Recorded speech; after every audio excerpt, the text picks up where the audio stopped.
to establish what it means to highlight the contributions of individuals. Which brings me to you, Ɔbenfo Kambon, that if Ambassador Erica Bennett has established the contributions of individuals and officers, I think it is right that I find out from you, in that case, how do we ensure that this diaspora engagement strengthens our economies, agriculture, education, even our foreign engagements? How do we ensure that the diaspora strengthens our economy collectively? Thank you very much. Memamwaha. Ndonami. Mina nyeko Andre. I would like to stand on all protocols observed, honoring our minister. And if I can be so indulged, we have my special guest of honor, Chairman Fred Hampton Jr. in the audience, the son of assassinated Black Panther leader, Fred Hampton, Chairman Fred Hampton Sr. He came for the ABIBITUMI conference to get the ABIBITUMI Award for Black Power. Now, to answer your question directly, and it feels like you just made that question specifically for me, so I appreciate it. I was brought to this panel to speak on an initiative that has been endorsed by the Office of the President, KOD, called Decade of Our Repatriation. Now, some of you are going to be like, what is Decade of Our Repatriation? Well, picture the year of return times 10. And then raise it to the power of 10. That is Decade of Our Repatriation. Now, this is dealing with going from brain drain to brain gain, right? Now, my colleagues, Ambassador Bennett, she spoke about things such as, the history, the soft power, and these types of things. When we look at, some of the challenges that we face, oftentimes those challenges come down to fragmentation. And due to fragmentation, you have those who come here and within 2 years, they go back to the US because all of their money is gone. There are landscape, there are all these things, that go on. But this fragmentation is the problem, but the solution is coordination. And in coordination, this is where Decade of Our Repatriation comes in, because it serves as an umbrella. So day one of the Diaspora Summit, which was yesterday, that marked the official launch of Decade of Our Repatriation, going from 2026 to 2036. Now, President Mahama spoke about reparations. Now, when we look at repatriation, this is now self-reparations. This is not asking anyone. This is that we have the power to do for ourselves. I was also part of that class where alumni of 2016, President Mahama, and he said something that's quite profound. He said, I'm not giving you anything and I deserve no thanks or praise because I'm restoring what is yours. I'm restoring your birthright. He said that, quote, right? Now, I say this as someone who received, citizenship, and I know what it means when policy becomes real life, and that's what we're dealing with Decade of Our Repatriation. Now, those of you who know me, that anytime I do a presentation, I like to make a call or response. So when I say door, I want you to say is key. Door. Door, door to resetting Ghana. So how can a door be the key? Because door is Decade of Our Repatriation. When you think about the door of no return, when you think of door of return, when you think of return, it becomes a bit vague. But when you say repatriation, there's an idea of permanence. There's an idea of being accepted and respected when you come back. This isn't about Dirty December. This isn't just coming to party for a week or two. Yeah.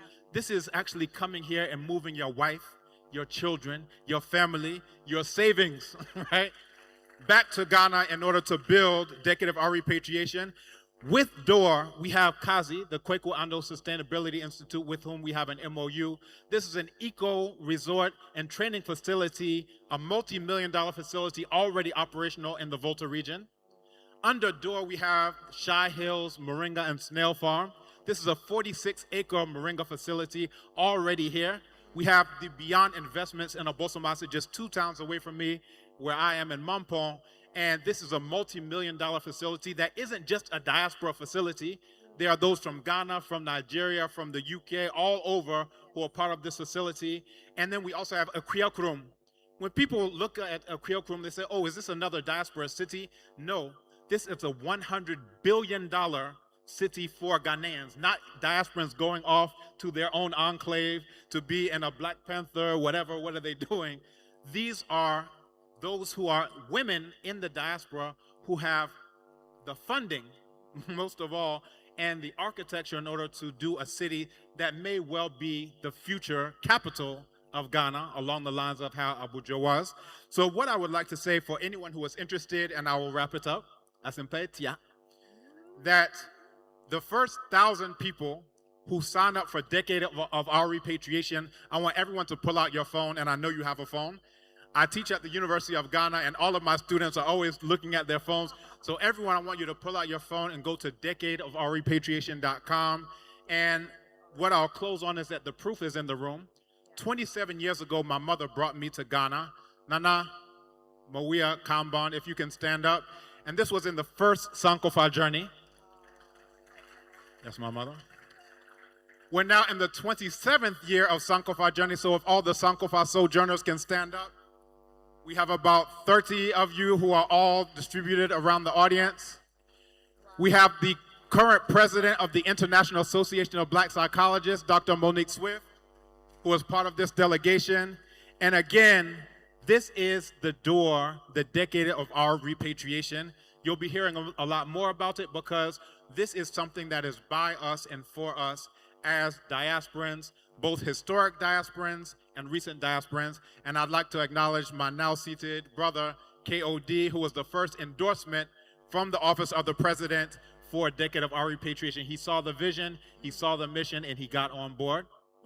Thank you very much, Madam Wasi. Thank you so much, Ɔbenfo. Essentially, what you have done is you've taken something abstract and showed us exactly what action looks like, because it's only through action that we will see the results, and it's only through the results that we will be able to encourage our brothers and sisters to come. So well done on that. Abena, I come to you. You know, we've got a lot of history here, we've got a lot of heritage, we've got a lot of legacy. You've just heard action, practical examples. Now let's talk about how you believe, or perhaps on behalf of GIZ, diaspora participation can help when it comes to innovation. We're talking about our energy sector. We're talking about agriculture. We're talking about SMEs. How can diaspora participation fuel innovation? Thank you, Anita, and Your Excellencies and Honorable Nana Chair.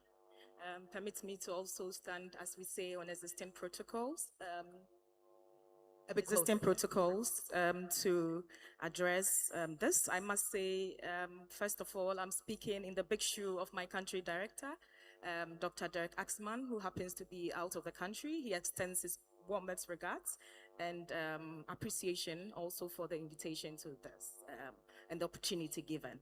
Okay, so on behalf of the German government, that is the Federal Ministry for Economic Cooperation and Development, GIZ has been working actively in the space of diaspora engagement and migration management in Ghana. It has been an intentional effort. So in Ghana, we have 5 programs dedicated to diaspora engagement and migration management at the micro, meso, and macro levels, that is, of migration governance. And we do not do this alone. We do this in close partnership and the fruitful partnerships that we've enjoyed with the government of Ghana, through the Foreign Ministry, Honorable, thank you, and also through the Diaspora Affairs. I see KOD Director right here. It's appreciated.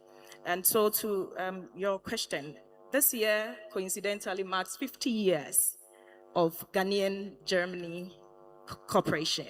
So we have been all year celebrating. So what a way to climax our celebration with this beautiful event, and opportunity to say a word in the space of diaspora. I think for the German cooperation between Germany and Ghana government, we have had conscious, intentional approaches. So Anita, if you would ask me, I would say we need to be very conscious about our engagement approaches. And I think it came out clear also in Honorable Nana Uye's remark that we become very conscious about integrating diaspora into the development agenda of Ghana. And I think there is no other way than making it the 17th region. As I saw this morning, I took a photo of the backdrop and I shared with my colleagues in Africa. That is the programs run in other African countries. And I said, look at what we are doing as Ghana. It's a beautiful example, and we always set the pace, and we're looking forward to doing more. So to the German corporation side of things, what have we been doing? We've been modeling initiatives that engages the diaspora intensively, consciously, and in a participatory manner. Recently in November, thanks to the Foreign Ministry, we were able to also give a strategic document, a strategic framework that supports the Ghana mission in Berlin to engage the Ghanaian diaspora in Germany. We believe it's a start. And the beauty about this is because it goes beyond the first generation to the second, third, and fourth generation. And we are happy to even have some of the second generation based on this activity that we had join us for the summit. So I think I would say it's a very intentional effort, intentional approach to engage the diaspora, and the German government is poised for this, together with the Ghana government. Thank you so much, Abena. Now, we just have about 12 more minutes to go before I come to Jermaine. I'm going to set the ground rules for question and answer. There are many of us, we all have something to contribute. I respect it. I'm going to take one question per column, which means 4 questions today. With due respect, if I don't pick you, it doesn't mean I don't love you. It just means I really love you and I want you to go for lunch. So, ladies and gentlemen, I'm going to go to Jermaine, and then I'm going to ask my ushers to please stand in the columns, 1 person per column. We will have more than enough time later on. You can put your hand down now. I'm not selecting you just yet. But Jermaine is going to speak. Jermaine, you have just established the reality when it comes to remittances. Now let's talk about how we believe we can formalize this just a little bit. What are some practical steps we can do as a diaspora, or the diaspora can do, to formalize their remittances to Ghana, to contribute to socio-economic progress? All right, thank you very much for you've done an amazing work, by the way. Very good. And I also want to take a moment to give a shout out to my Global Diaspora Council members sitting in the 3rd row. Wavers. A lot of them are also throughout, but I want to also, a lot of them were very insistent on being able to watch online. So if you're watching online, I'm waving at you. They can't see me, but let me come to your question, okay? And actually, before I do that, let me say a word for the Ghanaian worker.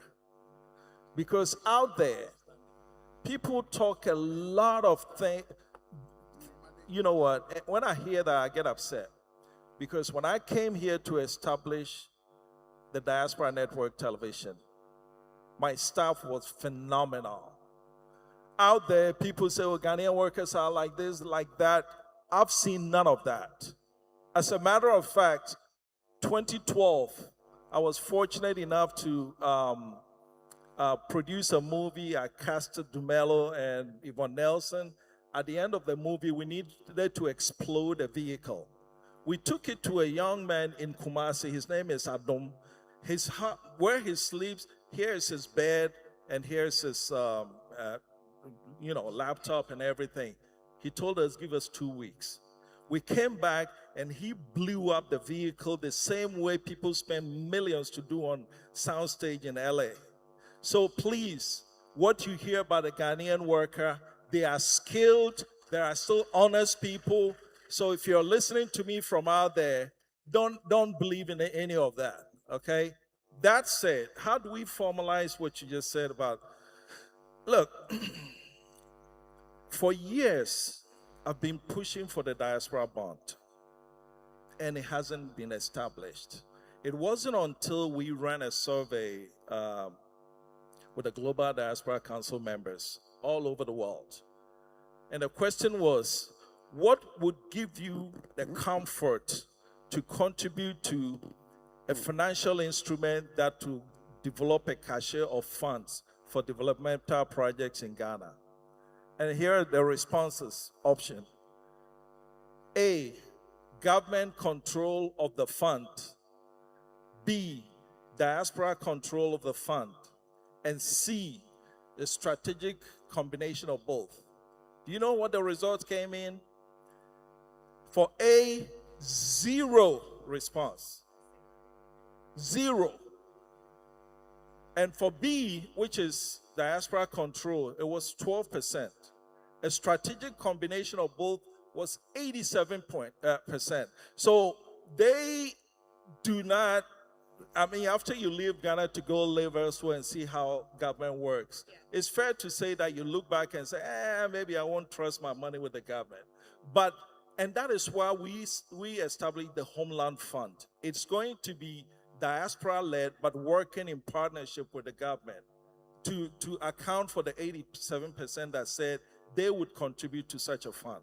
And you see, think about it. If we're bringing $10 billion in just remittances, and that 10 billion account for just 5% of the earnings of the Ghanaian diaspora out there, just if we develop this fund and we're able to squeeze another 0.5%, you're talking about $1 billion. And so they're out there, they're making the money. They're one of the most popular plastic surgeons in Hollywood is a Ghanaian.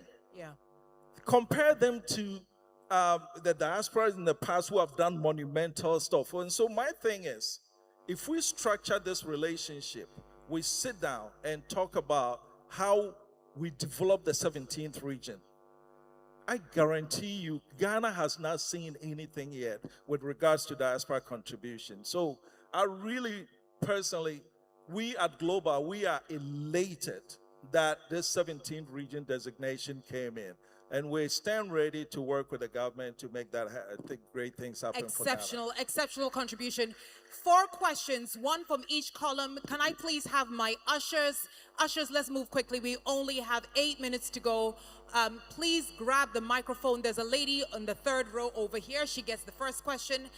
Another lady here, you get the second question. The gentleman up there, I can see you, you get the 4th question. And the last column, gentleman in the green, you get the last question. Can you please ensure that you introduce yourselves very quickly, but also to whom the question is being asked? The floor is yours. Good morning, everyone, and good afternoon. This question is directed towards Dr. Bakari Kambon. I wanted to say I'm excited for the initiatives that President Mahama has endorsed to help Ghanaians who are here and those of us in the diaspora abroad to fully invest and take our time to be part of the country and return. And so the initiative that was mentioned, the Decade of Our Repatriation, I wanted to get more information, and I wanted to know, with issues like land scams and housing and jobs, how would D.O.O.R help me as a Ghanaian or a diasporan to bypass a lot of these challenges that we do have here, living here? Thank you. That goes to you, Prof. Thank you. Thank you so much. Prof, please go ahead. Thank you so much. One of the first things, some may be aware that REAC, which is dealing with the enforcement of the Land Act of 2020, is now enforcing this in the form of you have to be a licensed and registered broker under REAC or an agent. And I would like to say that myself and my sister are the first historic diasporans to register legally as brokers here in Ghana. So Nataki, if you can also stand up if you're in the audience. Now, the point of this is to deal with these types of things of land scams. This is now a traceable way.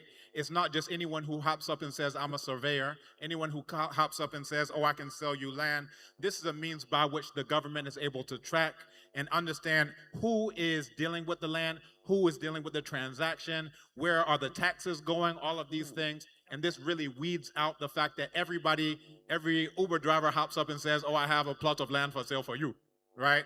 Yeah. In addition to that, with not only the endorsement by Office of the President, also Ghana Tourism Development Company has endorsed Decade of Our Repatriation, and that's major. AAAG is a partner.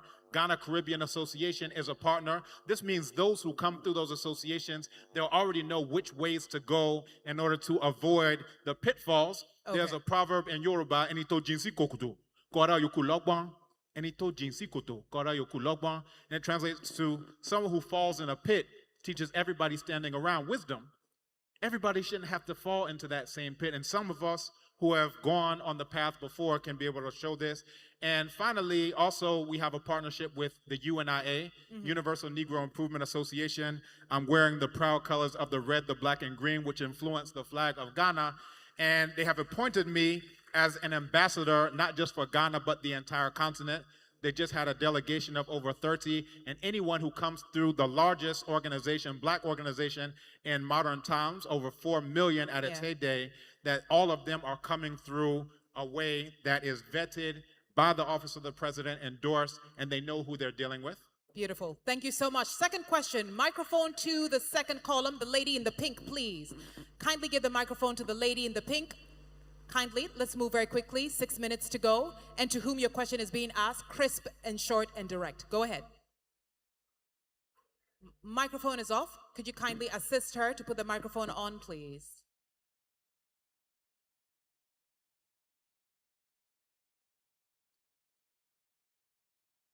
Could you kindly give the woman a microphone? Kindly. Okay, thank you. Thank you. So my question goes to all of our panelists. Please just choose one person on the panel. Okay, so I would throw my question to Nana. Okay, so how do we ensure that media narratives are turned towards shaping the attitudes and behavior of the ordinary Ghanaian? Why am I asking this question? Just today, one of the diasporans approached me during lunchtime. She could not have lunch because in the queue, right in the queue, people were jumping queues and coming to her front and all of that, and she couldn't take her meal. Some of these attitudes and many more could actually ward away the courteousness and the Ghanaian, hospitality and all of that. So could we please what's your question, my dear? Yes, what's our the question is, how do we ensure that media narratives help in shaping the attitudes of Ghanaians? Ambassador, I would give that to you, please. Thank you. Thank you for that question. Two things. One is the media portrays us war, famines, AIDS, and coups. One of the things that I do want to say, at the Diaspora Embassy, we do orientation. We do orientation for particularly the historical diaspora that come here, because they do come with attitudes. You know, we coming to save you, and, you know, they have those attitudes. So that's one of the things that we're doing at the embassy, making sure they understand culture, making sure they understand do's and don'ts. But before I give over the mic, I do want to say one thing. Ghana's worst enemy is coming from the diaspora Ghanaians. They're the ones out there talking bad about Ghana. We did a survey. Come on, give me a round of applause on that one. So I feel the need to bring attention to that, because when you tell your child, I'm going to send you to Ghana like it's a punishment, that psychologically is saying that there's something wrong with being in Ghana. So we as diasporans, particularly Ghanaian diasporans, be careful about what you say and how you say it. Yeah. Be careful how you use Ghana. Third question, please. Gentlemen, kindly your name and to whom the question is being asked. I'm Dr. Mark Maxwell. I'm president for Black Empowerment Ghana, and my question goes to Chairman Jermaine, the gentleman in white. Yes, I heard him talk about a film and so on. So I know he's part of the film industry, and I've been there before. The film is supposed to educate the populace outside school, and it's very important. It's a very sad story. We've killed that industry, and I'll start with Jesus. I'll make it very short. Jesus is the banner the white men brought it to come and slave us, rob us, kill us, sold us. That is the banner they brought to do that. It's their religion. And one of the themes of Ghanaian films is that whenever there is a conflict, and that Jesus is what forgives people for their corruption, stealing, and all their misbehavior, including jumping queues. Your question, so please. in Ghana film industry, their films, what you see is that whenever the foreign priest meet our local priest, our traditional priest, our religious priest, the foreign priest always wins. You don't see that in Chinese or Indian films, and that's why they are developing. We don't seem to understand how that affects our attitude. Our attitude is that we don't have a Satan. If you sin, if you do bad things, you are the Satan. We didn't have any devil or Satan fighting Ochediampon. And Ochediampon has never been nailed to a cross. So those of you who have been told that God is one and Jesus is Ochediampon, it's a big lie. It is their responsibility to educate the public. Thank you, sir. If What's we your did question? that, there will be less corruption in this country. Thank you very much. No question, just a contribution, that's fine. Jermaine? Okay, very good, very good. Here is how I'll approach the answer to this question. If there are Contribution. contribution, okay. Those of us who fell in love with America to want to go and live there, we were attracted by American movies. Okay, I mean, you sit there, you watch the movies, and you're like, wow, I want to live there. And then you go there, and I remember one of my friends came to Houston. We toured Houston, and then I took him to some parts. He said, Uncle Jermaine, are you sure this is America? I said, oh, yeah, this is also America. America is not going to show you those parts in the movies. Okay? I'll take you to some place in Houston. It has, look, you will, I don't want to mention any suburbs here, okay? But that's the point. They use their movie to sell their country. So if you're producing a movie in Ghana, you have two things. One, you want to make money. You want to get your money back. But at the same time, you also want to market the country. So when we get cameras, what do? We're making movies about voodoos, and almost every movie is about love. It's almost as if the only thing we do here is marry chiefs, and there are good things happening in Ghana. Good things happening. People are fighting counter cybercrime. People have businesses fighting cybercrime. People have businesses doing things for. Look, we had Ghanaian high schoolers who went to an international robotics competition and won. Why are we not making movies about this aspect of Ghana, but we make movies only about the usual stuff? And so to your comment, we need to use entertainment, everything we do, to market Ghana out there in the world. Thank you. Use soft power to change the narrative. Last question, sir. Go ahead. All right, thank you. My name is Isaac Eduhini Opoku. Originally, I'm a Ghanaian by birth. I live in Houston, Texas. My first question is an appeal to our Honorable Minister of Foreign Affairs. You see, Houston is one of the biggest cities. I think that's the third largest cities in the United States. And our consulate has suffered so much. Now we don't even have visa over there. And it's one of the oil capital in the United States. And our appeal to you that basically we get our consulate back, that we can issue visa in the, what we call the southern border of the United States. My other question also goes to the panel, and then always we waste about 80 to, about 60 to 80% of the food waste in the market, and nothing has been done about it. So whatever we are doing, basically, we need to find a solution to that problem. If we cannot solve it and we are producing more, the thing is like, holding a snake in the middle. Sir, Basically, what's the question, please? My question is, how can we find a solution to the waste produce that is out there? Okay. Because a lot of produce are out there and they can't even get it to the market. I'll reformulate your question for you. GIZ, how do we get more diasporans investing in perhaps sustainability? Thank you. Thank you, sir. Okay, so thank you, Anita. I'll take it directly. I think one of the initiatives or programs that we have with GIZ is what we call the Diaspora Experts.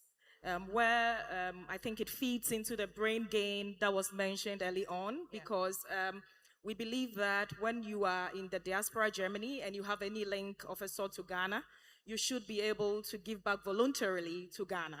And it is a call that comes from the diasporans themselves. Then what GIZ does through the programs and initiatives is to support the coming. So it's to buy the ticket, is to give advisory, is to do a knowledge exchange or knowledge sharing for the diasporan experts coming. I think one of the comments that was made, we should not lose sight of the fact that always when the diasporans are in, it is exchange of knowledge. We had one doctor who came to one hospital who said, Abna, I've been using sophisticated equipment to do surgeries in Germany. I came and I went to Ada and I realized that even with the non-sophisticated equipment, surgeries were still successful. So we should not lose sight of the fact that the innovativeness, the creativity also is here. So the diasporans come, bring what they know over there, and we also learn. They also learn and take back. So this is what we foster, knowledge exchange, and we should encourage such. So I think that is the diaspora experts. We also encourage organizations and associations in Germany to, with projects like this. So every year we call for projects from diaspora communities or diaspora associations, and this could be one nice project idea about the waste, because we have people who have come down to tackle this. They are from the diaspora, they are partnered with experts in Ghana, partner organizations, and they fight such good causes. And so also through the German corporation, we will be able to have some of these specifics, Thank you so much, Abena. And it is my ambition that when we leave here, we are not just having a conversation. So immediately, with all due respect, esteemed panelists, please allow the panelists to also, or actually the audience, to interact with you over lunch. You've mentioned some of your wonderful projects. Let's put word to action. So I want to humbly say that during lunch, please approach them. Let them eat first, though. Approach them and get involved in their numerous projects. 1 minute each now to wrap up kindly, and then we'll hand over back to our venerable chairperson to wrap up for us. Jermaine, I start off with you. Diaspora Summit 2026, what are you going to be coming back with in terms of actions that have been completed? Hot seat. One thing that I leave here with is the fact that I see, as a diaspora advocate for since the turn of the century, I see a real, genuine effort to engage the Ghanaian diaspora. Right. I don't see lip service, I see genuineness, okay? And for me, there are great Ghanaians doing great at home, and there are great Ghanaians doing great things over there. I see this reset as a convergence that has nothing but good things that can happen. Thanks. Because in the past, when you have somebody like Dr. John Degrave Johnson, who pioneered robotic surgery, friend of mine, who will have all his expenses paid to Saudi Arabia, treated like a king so he can train people, but is having a hard time having his phone call picked at home.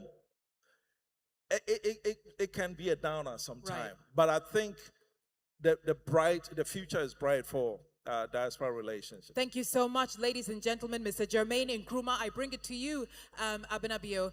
Diaspora Summit 2026, what should we see at that time? Yes, I think for the German corporation side, I see that we are going to continue our engagement because we value the diaspora for the past 5 decades, and it's not going to stop. So it's one that is going to be more engaging, one that is going to engage intergenerational, and one that is going to engage as a continent, as the African diaspora.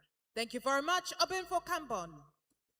So next year, there are going to be several things. And again, I want everyone to go to the short URL is door.events and sign up for the free Zoom informational session. If anything you heard about millions of diasporans moving here with billions of dollars, if that interests you, then you should come here for that. If it interests you to come to a place where you don't have to worry about a knee on your neck, where you don't have to worry about getting shot in the back, if you don't want to worry about being Sandra Blanded and Breonna Taylored, then you should be a part of D.O.O.R, Decade of Our Repatriation. And it was spoken about the film festival. We did a film festival in terms of soft power. we had Ajete Anan, we had Amake Bebrese, all of them just to the point of the media narratives that are out there. You are what is going to be different because you are going to change that narrative by being part of this decade of our repatriation. Remember that the door is key. Door Is key. Door Is key. Door. Thank you so much. And Ambassador Bennett, your voice is key. Go ahead. Well, first of all, I want to say to your mother, she's done well. Thank you, Mommy. One of the things that I want to say in my closing is that the Diaspora Africa Forum is your embassy. It's the Diaspora Embassy. It's the embassy.